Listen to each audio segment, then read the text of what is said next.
আসসালামু আলাইকুম রহমতুল্লাহ। Right form of ভার্বসকে সবচেয়ে সহজ কৌশলে মাত্র 5টি রুলসের মাধ্যমে কিভাবে শেখা যায় আজকে আমি সেটি দেখাবো। এর আগে রাইট ফর্ম অফ ভার্ব সম্পর্কিত আমার যতগুলো ভিডিও ছিল যারা দেখেছো তারা মোটামুটি ক্লিয়ার হয়েছে এবং তোমরা নিশ্চয়ই আমি যা নোট করতে বলছিলাম তা নোট করেছো। আজকে তোমরা মিলাবে ওই নোটগুলোর সাথে যে রুলসগুলো আমি নোট করতে বলছি ওই রুলসগুলো মিলাবে। মাত্র 5টা রুলস নিয়ে আলোচনা করব, সবচেয়ে সহজ উপায়ে রাইট ফর্ম ভার্বসকে কমপ্লিট করা যাবে। ওকে, প্রথম rules, do did does let make heard dare had better had rather would better would rather এই শব্দগুলো যদি কোনো সেন্টেন্সে থাকে তাহলে ভার্বের প্রেজেন্ট ফর্ম ব্যবহার করব। বিশেষ করে আমরা ডু ডিড ডাজ এই তিনটা খেয়াল রাখবে। ডু ডিড ডাজের পরে কী বসবে? ভার্বের প্রেজেন্ট ফর্ম বসবে। এরপর আসি এই V1 মানে কি? ভার্বের প্রেজেন্ট ফর্ম। এবার সেন্টেন্সে যদি লেস্ট থাকে তাহলে আমরা শুড বা মাইট ব্যবহার করে ভার্বের প্রেজেন্ট ফর্ম করব। আর যদি উড দ্যাট থাকে তাহলে কুড ব্যবহার করে ভার্বের প্রেজেন্ট ফর্ম করব। এটা মূলত রুলস 1 হচ্ছে প্রেজেন্ট ফর্মের রুলস, ভার্বের প্রেজেন্ট ফর্মের রুলস। 2 এর পরে সর্বদাই ভার্বের প্রেজেন্ট ফর্ম হয়, ভালো মতো খেয়াল রাখো। 2 এর পরে সর্বদাই ভার্বের প্রেজেন্ট ফর্ম হয়। 2 কি? একটি প্রিপোজিশন। তো এই 2 এর পরে সর্বদাই ভার্বের প্রেজেন্ট ফর্ম হয়। আমরা এখানে দেখাচ্ছি ডিড, ডিডের পরে যে ভার্বটা ব্যবহার হয়েছে গো, গো যেভাবে গো গোজ হয়নি, গো গো গন হয়নি, তাহলে গোটা গো হিসেবে ব্যবহার হয়েছে। কারণ আমরা জানি ডু ডিড ডাজ এই তিনটার পরে ভার্বের প্রেজেন্ট ফর্ম ব্যবহার হবে। এই যে মিম ওয়াক্স স্লোলি, লেস্ট, এই যে লেখো লেস্ট, লেস্ট থাকলে আমরা বলছি সাবজেক্টের পরে শুড বা মাইট ব্যবহার করব, তারপরে কিন্তু ভার্বের প্রেজেন্ট ফর্ম ব্যবহার হবে। এটা কিন্তু একটি সূত্র, সেটা হচ্ছে মডাল ভার্বের পরে ভার্বের প্রেজেন্ট ফর্মই ব্যবহার হবে। Can, could, shall, should, will, would, may, might এগুলোর পরে ভার্বের কি ব্যবহার হবে? প্রেজেন্ট ফর্ম ব্যবহার হবে। আবার এখানে বলছি যদি উড দ্যাট থাকে, উড দ্যাট থাকলেও আমরা কুড বসাবো, তারপরে ভার্বের প্রেজেন্ট ফর্ম বসাবো। তাহলে আমরা can, could, shall, should, will, would, may, might এগুলোর পরে কি ব্যবহার হবে? ভার্বের প্রেজেন্ট ফর্ম ব্যবহার হবে। শুধুমাত্র মনে রাখবো উড দ্যাট থাকলে কুড ব্যবহার করে ভার্বের প্রেজেন্ট ফর্ম, লেস্ট থাকলে শুড ব্যবহার করে বা মাইট ব্যবহার করে ভার্বের প্রেজেন্ট ফর্ম। আর ডু ডিড ডাজ এর সাথে আরও কয়েকটা শব্দ আছে, তার ডু ডিড ডাজটা ভালো মতো খেয়াল রাখবে। ডু ডিড ডাজের পরে ভার্বের প্রেজেন্ট ফর্মই ব্যবহার হয়। অনেক সময় আসে হ্যাড বেটার, হ্যাড রেদার, এটাও আসে, এটা খেয়াল রাখবে। এরপরে ভার্বের প্রেজেন্ট ফর্ম হয়। আমরা রুলস নাম্বার 2তে চলে যাই। রুলস 2তে হচ্ছে yesterday, ago, long, once, last time, last month, last year, last day, last night, last week, once upon a time, formerly, wish, fancy, it is time, it is high time, the previous day, that day এই শব্দগুলো যদি কোনো সেন্টেন্সে থাকে তাহলে কিন্তু অতীত নির্দেশ করে। আর অতীত নির্দেশ করলে ভার্ব কোথায় যাবে? পাস্ট টেন্সে চলে যাবে, ভার্ব পাস্ট ফর্মে চলে যাবে, অর্থাৎ V2 হয়ে যাবে। হ্যাঁ, এই শব্দগুলো যদি সেন্টেন্সে থাকে, দেখো এই যে লাস্ট উইক সেন্টেন্সে থাকার কারণে ভার্ব কোথায় গেছে? গোটা ওয়েন্ট হয়ে গেছে। আমাদের প্রশ্নে কিন্তু গো থাকবে, তো গোটা কি হয়ে গেছে? ওয়েন্ট, পাস্ট ফর্মে চলে গেছে। কেন? ওই যে লাস্ট উইক আছে। এখানে দেখো এই যে ইট ইজ হাই টাইম, খুব important. It is high time এই শব্দটা থাকার কারণে এই যে স্টপ শব্দটা স্টপড পাস্ট ফর্মে চলে গেছে। লং টাইম অ্যাগো ওইখানে শব্দগুলো আছে, এই শব্দগুলো থাকলে এই যে লিভড হয়ে গেছে। হ্যাঁ, তাহলে এই যে ভার্বটা লিভ ছিল, এটা কি হয়ে গেছে? লিভড হয়ে গেছে। এরপরে দেখো এই উইশ শব্দটা থাকার কারণে ভার্বটা কিসে চলে গেছে? পাস্ট ফর্মে চলে গেছে, অয়ার হয়ে গেছে। এটা থাকবে কিন্তু মূলত বি, একটা বি থাকবে। বি এর ভিতরে মূলত খেয়াল রাখবে অ্যাম, ইজ, আর, ওয়াজ, ওয়ার এগুলো আছে। তো বি এর ভিতর থেকে আমি একটা পাস্ট ফর্ম অয়ার নিয়ে আসছি। আই ওয়ার এ কিং, ওয়াজ আনবো না, আই ওয়াজ এ কিং। যখন আই উইশ থাকবে তখন আমরা এটাকে প্লুরাল ফর্ম করবো, আই ওয়ার এ কিং। তাহলে এখানে পাস্ট শব্দটা পাস্ট ফর্মে নিয়ে আসছি। বি থেকে অয়ার শব্দটা আসছে, ওয়াজ ওয়ার দুটোটাই কিন্তু পাস্ট ফর্ম, খেয়াল রাখতে হবে। আমরা থার্ড রুলসে যাই। থার্ড রুলস হচ্ছে have, has, had, be, being, been, having, get, got, getting এই শব্দগুলোর পরপরই এবং বাইয়ের পূর্বে পাস্ট পার্টিসিপল অর্থাৎ V3 হয়। ভার্বের কোন ফর্মটা হবে? ভার্বের পাস্ট পার্টিসিপল ফর্ম অর্থাৎ V3। যেমন Tasfia has done the work. তো এখানে দেখো এই যে হ্যাজ ছিল, হ্যাজের পরে মূলত আমরা খুব ইম্পর্টেন্ট রুলস হচ্ছে হ্যাভ হ্যাজ হ্যাডের পরে ভার্বের পাস্ট পার্টিসিপল, বিশেষ করে হ্যাভ হ্যাজের পরে ভার্বের পাস্ট পার্টিসিপল হবে, হ্যাভ হ্যাজ হ্যাডের পরে ভার্বের পাস্ট পার্টিসিপল হবে। এটা মুখস্থ রাখো, এটা কিন্তু মেইন রুলস। হ্যাভ হ্যাজ হ্যাডের পরে ভার্বের পাস্ট পার্টিসিপল ব্যবহার হয়। আর কখন হ্যাভ হ্যাজ হ্যাড ব্যবহার করবে এটাও আমি একটি রুলস আলোচনা করবো, তোমরা দেখতে থাকো। তাহলে হ্যাজের পরে ভার্বের পাস্ট পার্টিসিপল একদম শিওর থাকো। এই যে দেখো এই হ্যাভের পরে ভার্বের পাস্ট পার্টিসিপল, এখানে ডান যে ছিল এটা কি ছিল? আমাদের প্রশ্নে কি থাকবে, ডু হিসাবে থাকবে আর কি। ডুটা কি হয়ে গেছে, ডান হয়ে গেছে, কারণ আমরা জানি হ্যাজের পরে ভার্বের পাস্ট পার্টিসিপল হয়। আচ্ছা, হ্যাজ কখন ব্যবহার হবে? থার্ড পারসন সিঙ্গুলার ফর্মে হ্যাজ ব্যবহার হয়। ফার্স্ট পারসন হচ্ছে আমি, আই উই, এগুলো ফার্স্ট পারসন। ইউ এটা হচ্ছে সেকেন্ড পারসন। থার্ড পারসন হচ্ছে দে বা করিম রহিম শফিক, কিন্তু দেটা কিন্তু প্লুরাল। তো থার্ড পারসন সিঙ্গুলার হচ্ছে হি শি ইট, করিম রহিম শফিক, যেভাবে নামগুলো আসবে ওইভাবে প্রত্যেকটা নাউন থার্ড পারসন। অর্থাৎ এই যে এই থার্ড পারসন, এই যে এখানে তাসপিয়া লেখা আছে, এই থার্ড পারসন সিঙ্গুলার নাউনের পরে কি ব্যবহার হয়েছে, হ্যাজ ব্যবহার হয়েছে। এটা খেয়াল রাখবে। যদি এখানে আই থাকতো তাহলে হ্যাভ ব্যবহার হইতো, আই হ্যাভ বা ইউ হ্যাভ, দেখছো ইউ হ্যাভ। এই যে the bird had, the bird third person singular, তাই এখানে হ্যাভ ব্যবহার হয়েছে। হ্যাজ কেন হয়নি, কারণ হ্যাজ ব্যবহার হবে থার্ড পারসন সিঙ্গুলারে। কেমন? তাহলে এই যে এখানে হ্যাভ ব্যবহার হয়েছে, you have, I have, they have. অন্যথায় সকল ক্ষেত্রে মানে থার্ড পারসন সিঙ্গুলারে আমরা হ্যাজ ব্যবহার করবো। ওকে, আমাদের সূত্র সেটা না, সূত্র হচ্ছে হ্যাভ হ্যাজের পরে ভার্বের পাস্ট পার্টিসিপল হয়। বি এর পরেও ভার্বের পাস্ট পার্টিসিপল, যেমন ক্যান বি ডান, হ্যাঁ, শুড বি গন, এরকম হইতে পারে। হ্যাঁ, তাহলে বি এর পরে ভার্বের পাস্ট পার্টিসিপল হয়। এই চারটা তো খুব ইম্পর্টেন্ট, এগুলোর পরে ভার্বের পাস্ট পার্টিসিপল হয়, এটা খেয়াল রাখতে হবে। ঠিক আছে, এরপর আসো জাস্ট, লেট, জাস্ট নাও, খুব ইম্পর্টেন্ট, জাস্ট নাও, অলরেডি খুব ইম্পর্টেন্ট, ইভেন, রিসেন্টলি, ইয়েট শব্দটা অনেক বেশি ব্যবহার হবে। অলরেডি, ইয়েট, জাস্ট নাও, এই শব্দগুলো অনেক বেশি ব্যবহার হবে সেন্টেন্সে। এখন এই শব্দগুলো যদি সেন্টেন্সে থাকে তাহলে কি বসাবো, ওই হ্যাভেজ বসাবো, ভিত্রি করবো। ভিত্রি মানে কি, ভার্বের পাস্ট পার্টিসিপল ফর্ম। তাহলে হ্যাভেজ বসিয়ে ভার্বের পাস্ট পার্টিসিপল করতে হয় এই শব্দগুলো সেন্টেন্সে থাকলে। শব্দগুলো কী করবো, কয়েকবার একটু রিডিং পড়ে মুখস্থ করবো। যেমন হচ্ছে just, let, just now, even, already, yet, এই শব্দগুলো আমরা ভালো মতো খেয়াল করবো, মুখস্থ করবো। যেমন দেখো, I have gone just now, এই যে জাস্ট নাও থাকার কারণে আমি হ্যাভ, আমার এই আই এর পর থেকে কিন্তু খালি থাকবে, খালি স্থানটা থাকবে আই এর পর থেকে। তাহলে আমার প্রশ্নে কী থাকবে, প্রশ্ন থাকবে গো। আমি এখানে বসেছি হ্যাভ গন, কেন বসেছি, জাস্ট নাও থাকাতে বলছি কি, জাস্ট নাও থাকলে তো আমি হ্যাভ বা হ্যাজ বসিয়ে ভার্বের পাস্ট পার্টিসিপল করবো। হ্যাভ হ্যাজের পরে ভার্বের পাস্ট, হ্যাভ হ্যাজ এর পরে ভার্বের পাস্ট পার্টিসিপলই হবে। তাহলে হ্যাভ কেন এখানে ব্যবহার করলাম, যে আই হ্যাভ বলছি না, ফার্স্ট পার্সনের পরে হ্যাভ হবে, সেকেন্ড পার্সনের পরে হ্যাভ হবে, থার্ড পার্সন প্লুরালের পরে হ্যাভ হবে, কিন্তু থার্ড পার্সন সিঙ্গুলারে হ্যাজ হবে, এটা খেয়াল রাখতে হবে। তাহলে আই, থার্ড পার্সন, এই যে মাওয়া, এটা থার্ড পার্সন সিঙ্গুলার, এটা কি আই, ইউ, দে, না।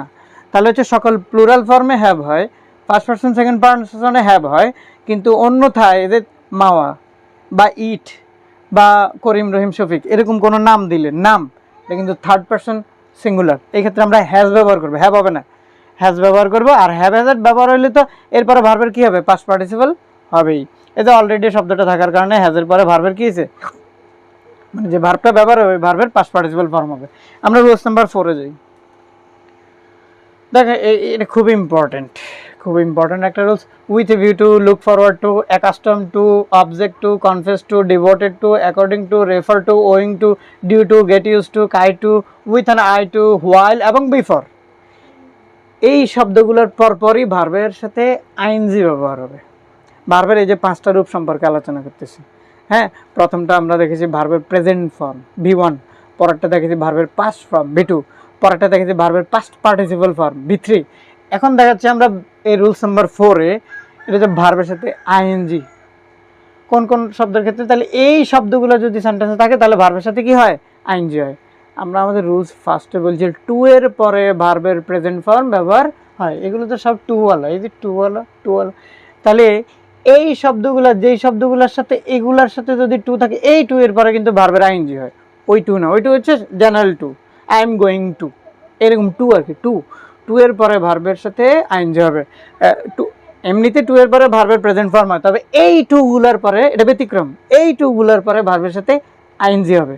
ফার্স্ট রুলসে কী ছিল, তোমরা কিন্তু প্রত্যেকটা রুলসগুলো স্ক্রিনশট মেরে নাও, ভিডিও থেকে স্ক্রিনশট নিয়ে পরে ভিডিওটা অফ করে স্ক্রিনশটগুলো দেখে রুলসগুলো খাতায় তুলে ফেলবে। না তুললে শিখতে পারবে না, তুলে ফেলবে। ভিডিও দেখে কি শিখবে, ভিডিও দেখে বুঝবে আর খাতায় লিখে শিখবে। ওকে, তাহলে এ ভার্বের সাথে আইএনজি হবে কখন, এই 2গুলোর পরে। সাধারণত 2 এর পরে ভার্বের প্রেজেন্ট ফর্ম হয়, তবে এই 2গুলোর পরে ভার্বের সাথে কি হবে, আইএনজি হবে।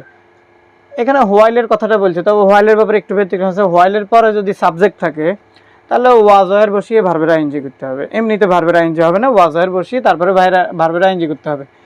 এই যে লেখছি এখানে শুধুমাত্র টু এর পরে কিন্তু V1 হয়, আর সকল প্রিপোজিশনের পরে ভার্বের সাথে আইএনজি হয়। প্রিপোজিশন আমি এখানে কয়েকটা দিছি, তবে প্রিপোজিশন তো অনেক আছে, তোমরা একটু খেয়াল রাখবে প্রিপোজিশন কোনগুলো, of, in, at, on, for, without, এগুলো একটু বেশি ব্যবহার হয়, তাই এগুলো দিছি। এর বাইরে আছে না, এর বাইরে অনেক প্রিপোজিশন আছে। তাহলে প্রিপোজিশন কোনগুলো, of, in, at, or, for, without, etcetera. এই প্রিপোজিশনের পরে কি হয়, ভার্বের সাথে আইএনজি। ইম্পর্টেন্ট রুলস মুখস্থ রাখবে। সেন্টেন্সের প্রথমে যদি ফাঁকা থাকে, একদম সেন্টেন্সের ফার্স্টে যদি ফাঁকা থাকে, এবং ওই জায়গায় তো ভার্বে, যেহেতু আমরা রাইট ফর্ম অফ ভার্বস করতেছি, তাহলে ওই জায়গায় একটা ভার্ব বসবে। সেন্টেন্সের প্রথমেই ফাঁকা এবং ওই জায়গায় যদি ভার্ব বসে, তাহলে ভার্বের সাথে হবে আইএনজি। খেয়াল রাখবে, সুইমিং, রিডিং, হ্যাঁ, swimming is a good exercise, reading is a bad good habit. তাহলে এই যে আমরা সেন্টেন্সের প্রথমে ফাঁকা ছিল, রিড শব্দটাকে রিডিং করে বসাবো, সুইমিং শব্দটাকে, হ্যাঁ, সুইম শব্দটাকে সুইমিং করে বসাবো। কারণ সেন্টেন্সের প্রথমে যদি ফাঁকা থাকে, এখানে দেখানো হয়েছে, এখানে দ্বারা ফাঁকা থাকবে, dash books is a good habit, আমার উত্তর প্রশ্ন থাকবে রিড, আমরা এখানে বসবো রিডিং। কেন, সেন্টেন্সের প্রথমে ফাঁকা থাকলে ভার্বের সাথে আইএনজি হয়। ওকে, বাক্যের কখনো কখনো প্রথম ভার্বের পর দ্বিতীয় ভার্ব থাকলে দ্বিতীয় ভার্বটির সাথে আইএনজি ব্যবহার হয়, এটা বেশিরভাগ ক্ষেত্রে হয় না, তবে সাধারণত বাক্যে যদি দুইটা ভার্ব থাকে তাহলে দ্বিতীয় ভার্বে আইএনজি ব্যবহার হবে। অ্যাট এ টাইম দুইটা ভার্ব থাকলে একটা দ্বিতীয় ভার্বের সাথে কি হয়, আইএনজি ব্যবহার হয়। দেখি এখানে কি হচ্ছে, মৃদুল ইজ এডিক্টেড টু, আমি বলছিলাম টু এর পরে ভার্বের প্রেজেন্ট ফর্ম হয়, তবে addicted to, refer to, for, come forward to, ওই যে এই টু ওয়ালা সে শব্দগুলোর পরে ভার্বের সাথে আইএনজি হয়। He is very fond of playing football, এই যে অফ প্রিপোজিশনের পরে ভার্বের সাথে আইএনজি, প্লে থাকবে, তুমি প্লেয়িং করে ফেলবে। এরপরে রিডিং, সেন্টেন্সের প্রথমে ফাঁকা থাকলে ভার্বের সাথে ING. I saw him reading in the book, দেখো এই আই স, এখানে মাঝখান দিয়ে একটা শব্দ, এরপরে আবার রিড, সটা একটি ভার্ব, আই স আমি দেখেছি, দেখা ভার্ব, রিড পড়াটাও ভার্ব, তাহলে দুইটা ভার্ব থাকলে দ্বিতীয় ভার্বে কি হয়েছে, আইএনজি হয়ে গেছে, এই রুলসটা ব্যবহার হলো। She interrupted him while he was speaking, দেখো এই হোয়াইলের পরে যদি একটি সাবজেক্ট থাকে, এখানে কি বলছিলাম, হোয়াইলের পরে যদি সাবজেক্ট থাকে, সাবজেক্ট চলে আসছে হি, হোয়াইলের পরে একটি সাবজেক্ট থাকলে এরপরে ওয়াজয়ের বসিয়ে তারপরে ভার্বের আইএনজি করতে হয়। সিঙ্গুলার, যেহেতু হি সিঙ্গুলার তাই ওয়াজ এসেছে, যদি এখানে প্লুরাল ফর্ম ব্যবহার হইতো তো অয়ার হইতো, এরপরে ভার্বের আইএনজি হইতো। রোজটা মুখস্থ করে ফেলবে। তাহলে এই শব্দগুলোর পর কি হয়, ভার্বের আইএনজি হয়, প্রিপোজিশনের পরে ভার্বের আইএনজি হয়, সেন্টেন্সের প্রথমে ফাঁকা থাকলে ভার্বের আইএনজি হয়, দ্বিতীয় ভার্বের ক্ষেত্রে ভার্বের আইএনজি হয়। ভালো মতো খেয়াল রাখবে, শুধুমাত্র টু এর পরে ভার্বের প্রেজেন্ট ফর্ম হয়, এই টুগুলোর পরে ভার্বের সাথে আইএনজি হয়। আমরা পঞ্চম রুলসে চলে যাই। Occasionally, normally, usually, always, regularly, every day, daily, often, generally, sometimes, either, somebody, someone, everybody, each, everyone, everything, no one, nobody, none, nothing, any, anything, anybody, anyone. যত এনি আছে, যত বডি আছে, যত লি আছে, লি, অকেশনালি, জেনারেলি, নর্মালি, এখানে আরও ছিল body, somebody, everybody, তারপর ওয়ান ছিল এভরিওয়ান, সামওয়ান, যত থিং ছিল এভরিথিং, নাথিং, যত ওয়ান ছিল নো ওয়ান, এভরিওয়ান, নোবডি। এইসব শব্দগুলো থাকলে, বাক্যে যদি এসব শব্দ থাকে তাহলে ভার্বের সাথে এস বাই ইএস হয়। এটা আমাদের 5 নম্বর ফর্ম। 4 নম্বর ফর্মে ছিল ভার্বের সাথে আইএনজি কীভাবে ব্যবহার হয়। 5 নম্বর ফর্মটা হচ্ছে ভার্বের সাথে এস বাই এস কীভাবে যুক্ত হয়। সেন্টেন্সে এই শব্দগুলো থাকলে ভার্বের সাথে এস বাই এস হবে। অন্যথায় আর একটা ব্যাপার আছে, সেটা দেখো, শুধু এই শব্দগুলো থাকলেই যে ভার্বের সাথে এস বাই এস হবে সেটা না, এই শব্দগুলো থাকলে ভার্বের সাথে এস বাই এস হবে, এটা একটা রুলসগুলো। আর নাউন যদি সাবজেক্ট সিঙ্গুলার হয় তাহলে ভার্ব হবে সিঙ্গুলার। এখানে কি লিখছি, সাবজেক্ট সিঙ্গুলার হলে আমরা ওই এক্সট্রা কিছু রুলস, এটা তো 5 নম্বর রুলস, বলছি না 5টা রুলস নিয়ে আলোচনা করবো, এটা 5 নম্বর রুলস।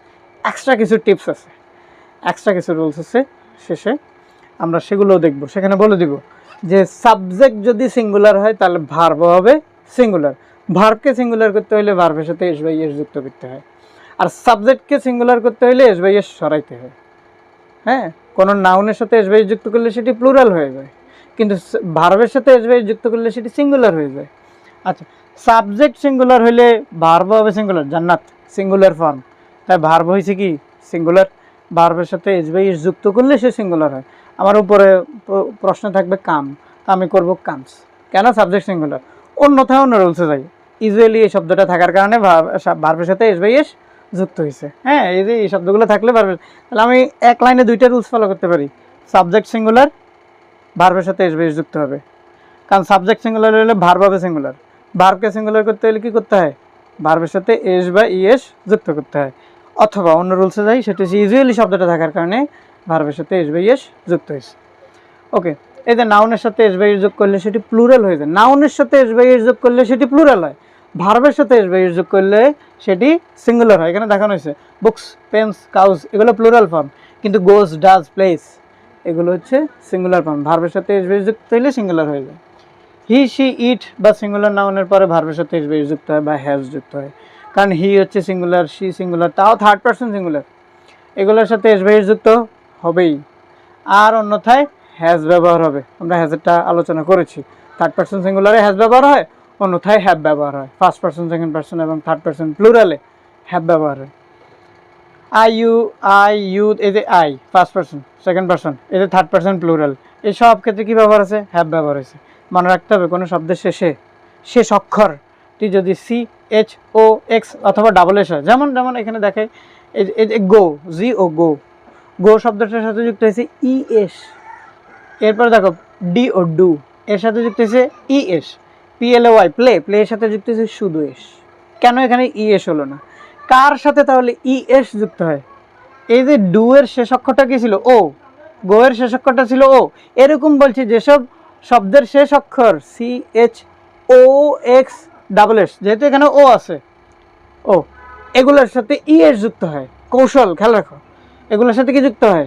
ই এস যুক্ত হয়। অন্য সব এসব শব্দগুলো যদি শেষ অক্ষরে না থাকে তাহলে কি হবে? শুধু এস যুক্ত হবে।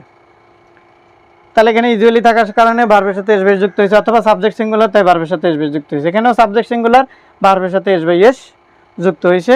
আর অথবা এখানে এভরিডে শব্দ আছে তাই ভার্বের সাথে এস বা ইস যুক্ত হয়েছে। The sun subject singular, sun সূর্য সিঙ্গুলার, তাই রাইজটা হয়ে গেছে রাইজেস। হ্যাঁ, তারপর হচ্ছে দেখো দে হ্যাভ প্লেইড ফুটবল, এখানে কেন দিলাম?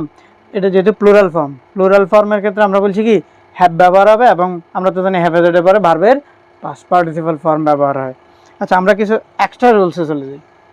এক্সট্রা এটা কৌশল, এবং এই এক্সট্রাগুলো একটু এক্সট্রা রুলসগুলো ভেরি ভেরি ইম্পর্টেন্ট, এটা রুলসের বাইরে থেকে একটু বানানো। যেমন দেখো অ্যামিজার ওয়াজ ওয়ার, বিশেষ করে অন্তত এই পাঁচটা খেয়াল রাখো। অ্যামিজার ওয়াজ ওয়ার খেয়াল রাখো। হ্যাভ বিন, হ্যাজ বিন এই শব্দগুলোর পরপরই ভার্বের সাথে আইএনজি হবে অথবা ভি3 হবে, মানে ভার্বের পাস্ট পার্টিসিপাল হবে। এই শব্দগুলোর পরপরই ভার্বের সাথে আইএনজি অথবা ভার্বের পাস্ট পার্টিসিপাল হবে।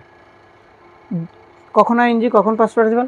যদি সাবজেক্ট নিজে কাজ করে, সাবজেক্ট কাজ করতেছে, সাবজেক্ট হাঁটতেছে, সাবজেক্ট মিনা হাঁটতেছে, মিনা খাচ্ছে, মিনা করছে, মিনা দেখছে, এরকম সাবজেক্ট যদি নিজে কাজ করে ওইটাকে বলে অ্যাক্টিভ ভয়েস। তাহলে ওই সাবজেক্ট নিজে কাজ করলে ভার্বের সাথে কি আইএনজি হবে। সাবজেক্ট যদি নিজে কাজ না করে তাহলে কি হবে? এটাকে প্যাসিভ ভয়েস বলে, ভি3 হবে, ভার্বের পাস্ট পার্টিসিপল হবে। দেখি আমরা এখানে আই অ্যাম ইউজিং ইন্টারনেট, দেখো আই অ্যাম ইউজিং, ইউজ হচ্ছে ভার্ব, এখানে আই এর পরে কিন্তু খালিস্তান থাকবে, এরপরে থাকবে ইন্টারনেট, আই ড্যাশ খালি ইন্টারনেট, তো প্রশ্ন থাকবে ইউজ। এখন তুমি এটাকে অ্যাম ইউজিং কেন করবে? সাবজেক্ট যদি নিজে কাজ করে, যেমন ইউজ শব্দটা হচ্ছে ব্যবহার করা, কে ব্যবহার করে? সাবজেক্ট হচ্ছে আই, আমি ব্যবহার করি। যদি উত্তর পাও, কে দিয়ে প্রশ্ন করে যদি উত্তর পাও, এখানে ইউজ বসাবে তো, ইউজ মানে ব্যবহার করা, কে দিয়ে প্রশ্ন করো, কে ব্যবহার করবে? সাবজেক্টে কি আছে? আই, আমি ব্যবহার করি। তাহলে সাবজেক্ট নিজে কাজ করতেছে না? I using, I am using internet, আমি ইন্টারনেট ব্যবহার করছি, সাবজেক্ট নিজে কাজ করতেছে, সুতরাং এখানে ভার্বের সাথে আইএনজি হবে। আর ভার্বের আইএনজি দিতে হলে এর সামনে একটা অক্সিলারি ভার্ব দিতে হবে। আমি বলছি অক্সিলারি ভার্বগুলোর পরেই ভার্বের আইএনজি হবে অথবা ভি3 হবে। তাহলে সাবজেক্ট নিজে কাজ করলে অক্সিলারি ভার্ব দিয়ে তারপরে ভার্বের আইএনজি করবে। এগুলো তো রুলসে আমি এর আগের 5টা পার্টে আলোচনা করেই ফেলেছি, যারা লেখছো 5টা পার্ট দেখছো তারা ক্লিয়ার হয়ে যাবে।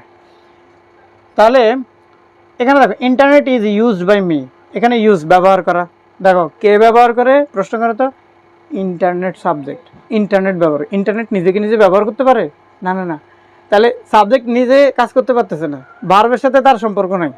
ইন্টারনেট ইজ ইউজড, ইউজ মানে ব্যবহার করা, কে ব্যবহার করে? প্রশ্ন করো, সাবজেক্ট হচ্ছে ইন্টারনেট, ইন্টারনেট ব্যবহার করে, ইন্টারনেট নিজে ব্যবহার করতে পারেন না, তাহলে সাবজেক্ট এখানে নিজে কাজ করতেছে না, সো এটা অ্যাক্টিভ ভয়েস না, এটা হচ্ছে প্যাসিভ ভয়েস। এই ক্ষেত্রে আমরা কি করব? অক্সিলারি ভার্ব দিয়ে ভার্বের পাস্ট পার্টিসিপল করব। অ্যাক্টিভ হইলে অক্সিলারি ভার্ব দিয়ে ভার্বের সাথে আইএনজি, প্যাসিভ হইলে অক্সিলারি ভার্ব দিয়ে ভার্বের পাস্ট পার্টিসিপল ফর্ম। আর এমনিতে আমরা এর আগের একটা রুলসে শিখছি, বাই এর আগে ভার্বের পাস্ট পার্টিসিপল ফর্ম ব্যবহার হয়। ভার্বের পাস্ট পার্টিসিপল আছে, এর আগে একটা অক্সিলারি ভার্ব থাকবেই। ভার্বের সাথে আইএনজি আছে, এর আগে একটা অক্সিলারি ভার্ব থাকবেই। খালিস্তান আছে এটুক নিয়ে, তুমি লিখতে হবে আই অ্যাম ইউজিং, অ্যামও ব্যবহার করতে হবে, ভার্বের সাথে আইএনজিও ব্যবহার করতে হবে। অর্থাৎ একটা অক্সিলারি ভার্ব দিতেই হবে, এর সাথে ভার্বের আইএনজি, এরপরে একটা অক্সিলারি ভার্ব দিয়ে ভার্বের পাস্ট পার্টিসিপল।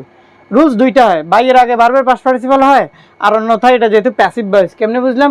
সাবজেক্টের সাথে ভার্বের কোনো কাজ নেই। আই অ্যাম স্পিকিং ইংলিশ, আমি ইংরেজি বলছি। কে বলছে? আমি বলছি। সাবজেক্ট নিজে কাজ করতেছে, তাই ভার্বের সাথে আইএনজি আর এর আগে একটা অক্সিলারি ভার্ব থাকবেই। English is spoken by me, কে বলতেছে? ইংলিশ। ইংলিশ নিজে বলতে পারে না, যেহেতু সাবজেক্ট নিজে করতে পারতেছে না, সুতরাং এটা প্যাসিভ ভয়েস, তাই ভার্বের পাস্ট পার্টিসিপল হয়েছে। আর এমনিতে বাইরের আগে ভার্বের পাস্ট পার্টিসিপল হয়, আর আমরা জানি পাস্ট পার্টিসিপল হলে এর আগে একটা অক্সিলারি ভার্ব থাকবেই। মডাল ভার্বের পরপরই V1 হয়, মানে ভার্বের প্রেজেন্ট ফর্ম হয়, তবে মডাল ভার্বের পর বি বা হ্যাভাস থাকলে এরপরে V3 হয়, ভার্বের পাস্ট পার্টিসিপল হয়। যেমন মডাল ভার্বগুলো একটু লিখে দিলাম, can, could, shall, should, will, would, may, might, অন্তত এগুলো খেয়াল রাখো। আরও আছে, তবে এগুলো আমরা মডাল ভার্বের এই কয়েকটা খেয়াল রাখো, can, could, shall, should, will, would, may, মাইট।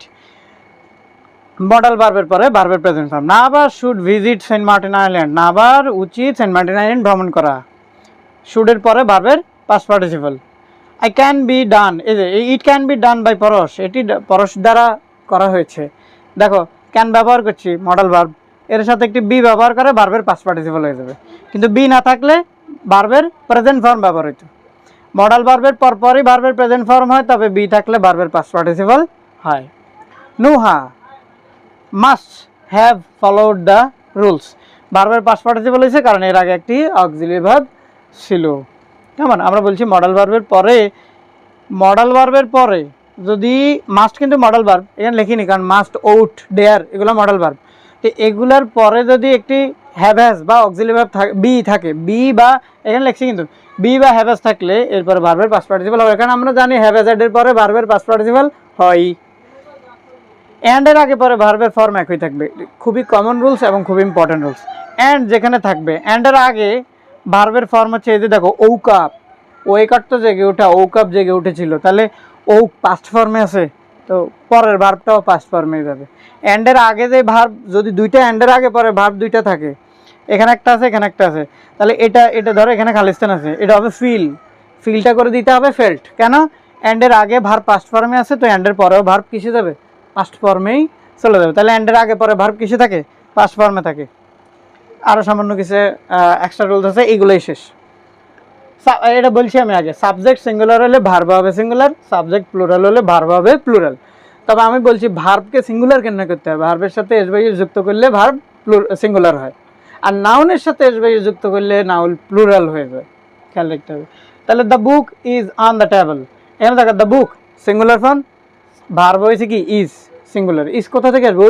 প্রশ্নে থাকবে একটা বি থাকবে, বির ভিতর থেকে ইজটাকে টেনে এনে বের করতে হবে। বির ভিতরে কি আছে? অ্যামিজার, ওয়াজার, অন্তত এই পাঁচটা আছে, এটা খেয়াল রাখো। বি বিং, বিনও আছে, কিন্তু অ্যামিজার, ওয়াজার আছে, এগুলো খেয়াল রাখো। তাহলে বি থেকে আমরা একটা ইজ এনে বসাই দিব এখানে খালি থাকলে। সাবজেক্ট সিঙ্গুলার তাই ভার্ব সিঙ্গুলার, সাবজেক্ট প্লুরাল তাই ভার্বও কি প্লুরাল।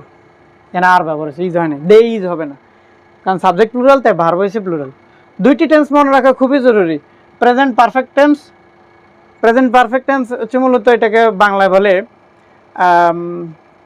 পুরা ঘটিত বর্তমান।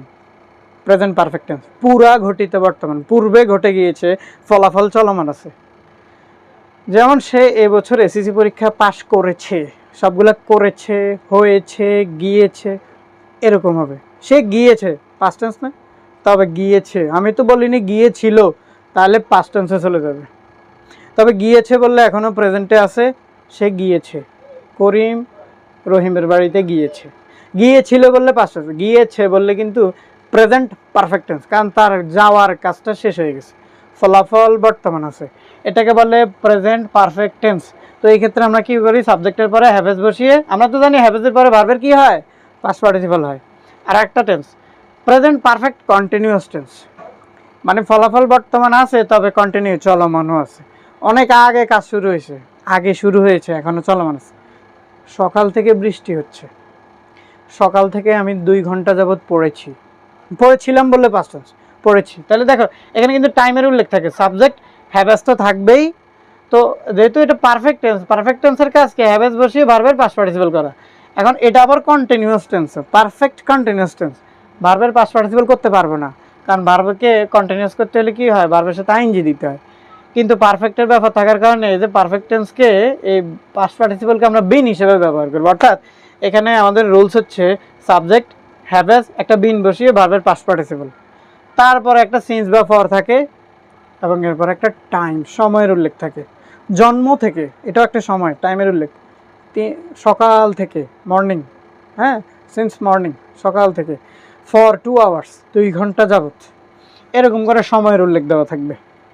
তো এটা হচ্ছে প্রেজেন্ট পারফেক্ট কন্টিনিউয়াস টেন্স। আমরা এই দুইটা টেন্স খেয়াল রাখতে হবে, কারণ এই দুইটা টেন্স নিয়ে প্রশ্ন অনেক বেশি আছে। এক্সট্রা রুলসের এটা খুব ইম্পর্টেন্ট কিন্তু। Tamima has seen that movie, Tamima এই মুভিটা দেখে ফেলেছে, দেখে ফেলেছে, দেখে ফেলেছিল বললে কিন্তু পাস্ট টেন্স, দেখে ফেলেছে। তাহলে তামিমা থার্ড পারসন সিঙ্গুলার, তাই ভার্বের সাথে আসবে হ্যাজ যুক্ত হবে, আর ভার্বের পাস্ট পার্টিসিপল হবে। আমাদের প্রথম রুলস, হ্যাজ যুক্ত হইলো, পাস্ট পার্টিসিপল যুক্ত হইলো। I have been reading a book since morning, এই যে সিন্স মর্নিং, এই সিন্স ফর বা সিন্স থাকবে, এরপরে যদি টাইমের উল্লেখ দেওয়া থাকে তাহলে এটা প্রেজেন্ট পারফেক্ট টেন্স। আর এই ক্ষেত্রে আমরা হ্যাভেজ বসিয়ে ভার্বে বিন বসিয়ে ভার্বের সাথে আইএনজি করতে হবে।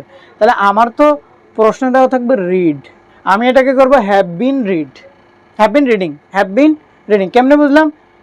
এই যে এখানে সিন্স ফর বা সিন্স থেকে সময়ের উল্লেখ করে দিলে এটা হচ্ছে present perfect continuous tense. Present perfect continuous টেন্সের রুলস হচ্ছে হ্যাভেজ বসাও, বিন বসাও, ভার্বের সাথে আইএনজি করো। আমি কেমনে বুঝবো এখানে হ্যাভ বসাবো, বিন বসাবো, ভার্বের আইএনজি করবো? ওই সিন্স বা ফর থাকবে, এরপরে টাইমের উল্লেখ থাকলে আমি বুঝে ফেলবো এটা প্রেজেন্ট পারফেক্ট কন্টিনিউয়াস টেন্স। তো এই ক্ষেত্রে আমরা হ্যাভেজ বসিয়ে বিন বসিয়ে ভার্বের সাথে আইএনজি করবো। Sunny has been reading for an hour, এই যে ফর, এরপর একটা সময়ের উল্লেখ দিছে, প্রেজেন্ট পারফেক্ট কন্টিনিউয়াস টেন্স। কী বসাবো? সানি যেহেতু থার্ড পারসন সিঙ্গুলার, তাই ভার্বের সাথে তাই হ্যাজ যুক্ত হবে। আর যদি প্লুরাল ফর্ম হইতো হ্যাভ হইতো, বা ফার্স্ট পারসন সেকেন্ড পারসন হলে হ্যাভ হবে, বিন হবে, ভার্বের সাথে আইএনজি হবে। কেন বুঝলাম? ফরের পরে কি আছে? টাইমের উল্লেখ আছে। এটা প্রেজেন্ট পারফেক্ট কন্টিনিউয়াস টেন্সে পড়ে গেছে। আর সিন্স বা ফর না থাকলে এটা ওই প্রেজেন্ট পারফেক্ট টেন্সে পড়বে। অ্যাজ ইফ, অ্যাজ দো বা সিন্স থাকলে এগুলোর প্রথম অংশ যদি ভিমানা মানে দুইটা ভার্ব যদি থাকে, এই যে অ্যাজ ইফের আগে এই একটা আছে প্রেজেন্ট টেন্সে আছে, প্রথমটা প্রেজেন্ট টেন্সে থাকলে পরের ভার্ব পাস্ট টেন্সে যাবে। এই অ্যাজ দো এর আগে প্রথমটা পাস্ট টেন্স আছে, পরেরটা যাবে পাস্ট পার্টিসিপলে। হ্যাড বসিয়ে ভার্বের পাস্ট পার্টিসিপল, এই যে হ্যাড বসিয়ে ভার্বের পাস্ট পার্টিসিপল, হ্যাড বসিয়ে ভার্বের পাস্ট পার্টিসিপল। কখন? অ্যাজ দো বা অ্যাজ ইফ এই দুইটা শব্দের আগে যদি ভার্ব থাকে এবং পরেও যদি ভার্ব থাকে, প্রথম ভার্বটা প্রেজেন্ট টেন্সে থাকলে পরের ভার্বটা পাস্ট টেন্সে যাবে। ওয়াজ আর ওয়ার কিন্তু পাস্ট টেন্স। আমার প্রশ্ন থাকবে বি থেকে আমি ওয়ার বার করে আনবো। অ্যাজ দো আছে, অ্যাজ দো এর ফার্স্টে কি আছে? টকড, পাস্ট ফর্মে আছে, কিন্তু পাস্ট ফর্মে থাকলে আমি কিন্তু বলছি অ্যাজ দো এর আগের অংশ যদি V2 হয়, এই যে V2 মানে পাস্ট ফর্মে থাকে, পরের অংশ হবে হ্যাড প্লাস V3, হ্যাড বসি তারপরে ভার্বের পাস্ট পার্টিসিপল করতে হবে, হ্যাড নোন, এরকম ভার্বের পাস্ট পার্টিসিপল করে দেব।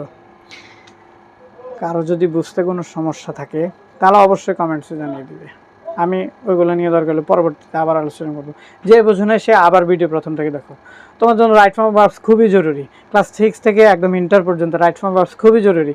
যে এই রুলসগুলো বুঝবে না, মাত্র 5টা রুলস দিছি, তুমি বিভিন্ন বইতে ঘেটে দেখো 40, 50, 60টা রুলস দেওয়া আছে, এখানে মাত্র 5টা রুলস দিছি এবং এক্সট্রা রুলস কিছু দিছি। এগুলো দিয়ে যদি তুমি এগুলোই যদি শিখে ফেলো, রাইট ফর্ম ভার্বস আর কোনো সমস্যা নেই ইনশাআল্লাহ। আশা করি সাথে থাকবে। আল্লাহ হাফিজ।